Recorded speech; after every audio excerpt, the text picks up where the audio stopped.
going to be talking to you about learning to make. But before we do, I've got a question for you. What was the last thing that intrigued you? Like, last thing that stole all your attention? Because I think that's when everyone starts learning. Like, what was the last thing that in your mind you found neat? Something that intrigued you? Now, when I say intrigued, I mean very intrigued. Like, this intrigued.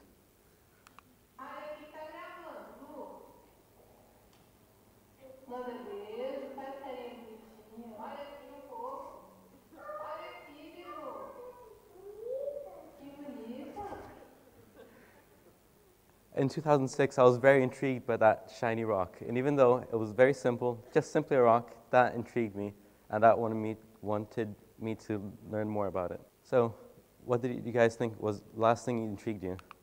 What do you think it was? And what do you think it made you wonder? For me, it was yesterday in the rehearsal to this. I was walking with a friend here, and he just bumped into the sliding doors. And that made me think, we take for granted that those doors are going to open in time, but they don't always do, just most of the time. Also, did he pursue it? Did he go after it? Did you ask more about it? Did you search that thing up, maybe?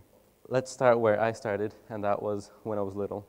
And I started with curiosity, and I think that's where everyone starts. Because as you grow up, I feel like your level of curiosity goes down, because not only you learn about more things, you kind of start assuming how things work, and your intuition just fills in the gaps of whatever questions you have. But really, anyone can be curious at any age. This is me again in 2006.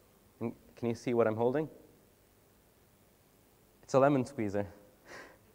I asked, why am I holding a lemon squeezer? Well, that was very interesting to me. How could that metal thing squeeze lemons when I couldn't? That was just like magic. Some more examples of how I was intrigued. How did audio cables work? Like music going through solid stuff? Just how? And that is a picture of me on my first plane ride. And what I figured out is that in the controller where you could turn on your passenger light, there was a little button inside. That was the switch. Now, if you had your finger in the switch, the controller wouldn't work because I thought it was back in your seat. So I was like, yes, I fooled the plane. So since a very young age, I was always fascinated by everything around me. But I also realized that, maybe I could start making my own things. This was one of the first things I made with my grandpa. All it was a tea pipe with a tap. And I played with it a lot. It was just that, but it was very fun, very intriguing, and it was perhaps one of the first things I ever made. I noticed this pattern carried on. I just kept being very intrigued by things, and even if I didn't know how they worked and wasn't good enough to make my own, I at least tried. Like, what's unusual in this picture? Hint, I'm not intrigued by the teddy bear. Well, maybe made my own light switch in the sofa. But everything begins somewhere, and if you think you can begin, there's just no excuse. Everyone begins at nothing, and they build up their knowledge. So you can begin anywhere, now, tomorrow, or maybe you already have begun. As the years went on, I started building more and more things, and I started learning how to make more and more. There's another build I did with my grandpa, and I just learned basic woodworking. And I made this. Now you might think, well, what is this? What use does it have? Well, it doesn't really have a use, but it was an interesting toy. This was supposed to be a steering wheel, this being the horn, this being the safety belt. I learned how to make this, but it wasn't really that useful. Yeah, you see, I was getting better slowly. Then I made this, which is a tiny stool, and I still have it. I think, what use does this have? Well, you could say it is useful. Because, I mean, it does work. You can't argue against that. As novel as it is, this taught me that I could start making some things that could be potentially useful, and not just the process of making them being useful. Then one day, I think everything changed when my grandpa found a CFL bulb. Now, this wasn't just any ordinary bulb that had burnt out. It broke in such a way that it opened up, and then insides were showing out. Much like this one that I have here.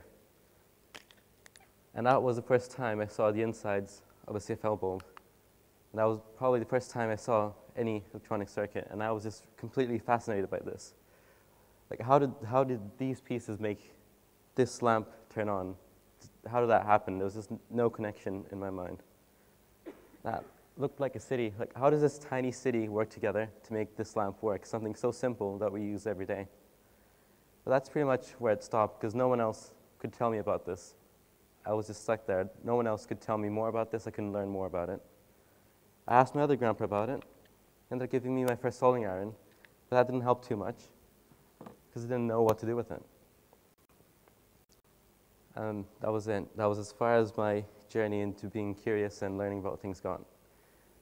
That is, if technology stopped there, because it never stops. Everything began again because we started getting better communication, like flip phones, which I still have my very first one. This was very new. From now you could talk to anyone, just send them a text message. They could be anywhere, and they would get it to you, and they would reply. That was amazing. But not only that, the internet came around.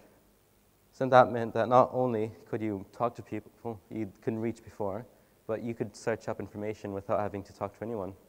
You could search anything. Search engines came about, and that meant within seconds, anyone can search about any topic and learn about it. So encyclopedias came about, so within a couple minutes, you could know almost everything there is to know about the basics of your subject. Then also came online shopping. I mean, who doesn't love Taobao?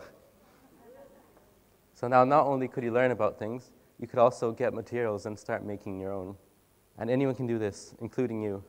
Anyone can search, learn about something, and then go on to make it.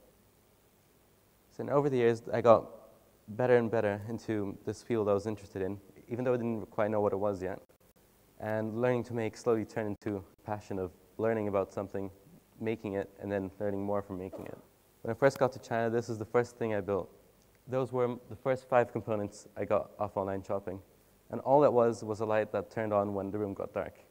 It was very simple, but it was inspired off that first bulb, and I learned a lot through making it. It was the first thing I ever built that involved any electronics, which I didn't know anything about until I had used the internet and the resources around me to make it. I realized it got better. For example, now I could hook up multiple lights to make them blink. And then I got to this, which was a Rube Goldberg machine. Now, you might ask, what is a Rube Goldberg machine? Well, it's a machine that does a simple task in the most stupid, complicated, and pointless way. And this one just had to blink a light, but I managed to build one, and every step intrigued me in one way or another. I used some component I didn't know anything about, or something that was interesting to me. This work was very pointless, but what it did show me is that people cared, because this was actually entered into an online competition for £200. Now, I didn't win, but that taught me a lot.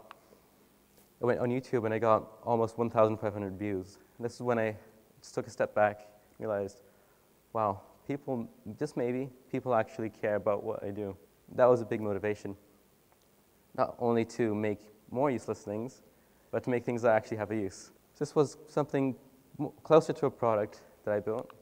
It's just a USB stick, but the indication light, instead of being your normal boring LED, it was a neon lamp, which is very hard to drive from a technical perspective because you need high voltage, but it doesn't matter because it looked awesome and I was very proud of making it. So not only I learned about all these things I was interested in, but now I was at the point where I could make anything and I could make it exactly how I wanted to, no matter how pointless it was. If you're going to buy a product, normally it's commercially viable, which means it's useful. Every feature is there because someone is going to use it. Because I learned to make my own things, there were no limitations. Also found that the more I got into the subject of electronics, the more it expanded. One of the examples that I ended up getting to web design. This was my first website. And from there, I just started branching more and more. You might recognize this diagram from Ride's talk. It's a diagram of a neural network, or a tiny brain simulated by a computer. Now, not only did I make this image, I made this in a web page so that you could see it working in real time. Here it is trying to recognize checkerboard patterns in that tiny image. And I learned a lot going through this because I worked from the ground up. I wrote everything individually just by myself. And it really showed me how far I had come from knowing nothing to being able to learn about anything in a couple days and actually implement it, actually learn to make it and make it. Another thing I noticed, not only does your knowledge branch off once you get really interested in one field and really invested in it, there's also some projects which will hit. For for me, that was my personal project that I just did now in grade 10, that you have to take everything you've learned and just merge it into one. That's when I made an IoT system. How many of you have like Alexa at home, where you can just go home and say, Alexa, turn my lights on? Well, I tried making one of those systems, and that meant I had to bring everything I knew together. Not only did I have to make the products themselves, the electronics behind them, the servers behind them, and the websites, I had to make them work together. And that involved taking learning from all these different fields, putting them together. So what I encourage you to do is next time you find anything that's intriguing, that makes you really think about it, learn to make it. Learn how it works so that you can make your own. Because it's easier than ever to do it now than it was before. And you will really learn to appreciate how much thought goes into everything you do.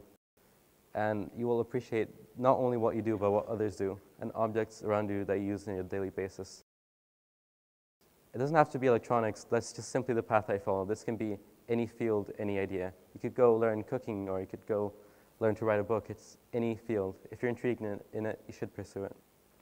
Not only will you learn to make, but you'll also start making to learn. Do we have any engineers out there? Show of hands. Well, what I would call the original definition of an engineer is a person who designs, builds, or maintains engines. But really, it's so much more than that, because everyone can be an engineer. An engineer is just a skillful contriever or originator of something. Anyone that comes up with something original. So go out there and be originators. Thank you.